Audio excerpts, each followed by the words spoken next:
Hola, en este tutorial voy a transformar un vestido de niña en falda. Se le ha quedado pequeña, el talle se le ha quedado corto, de cintura le queda bien, por eso vamos a aprovechar para hacer una falda. Este vestido va abrochado con botones y ojales. Para saber las dimensiones de la cintura tengo que tener en cuenta el ojal. Tengo que dejar 1,5 centímetros para la costura. Mido y son 3,5 centímetros lo que necesito. Ahora mido los 3,5 centímetros alrededor del talle del vestido y después corto, meto para adentro las costuras y le paso pespunte.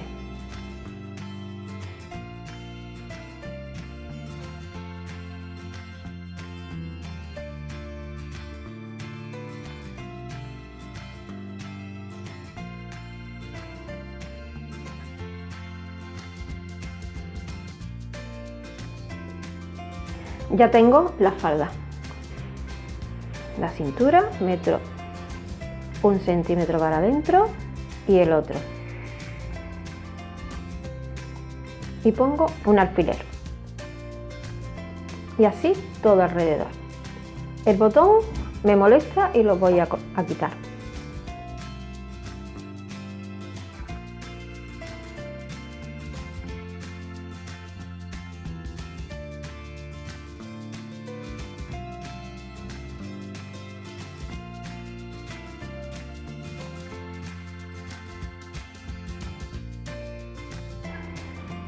Ahora paso a la máquina de coser.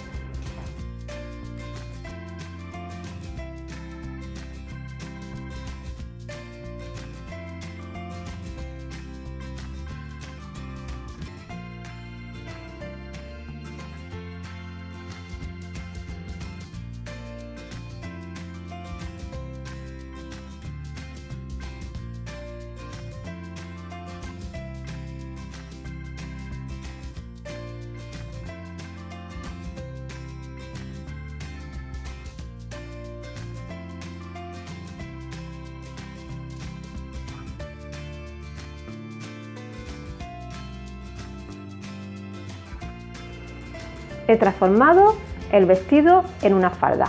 Así se le puede seguir dando utilidad a esta prenda. Como habéis visto, es un arreglo súper fácil. Simplemente he cortado el talle dejando una cintura normal como de 3 centímetros, como estáis viendo, y le he pasado el pespunte. He remetido la costura y le he pasado el pespunte.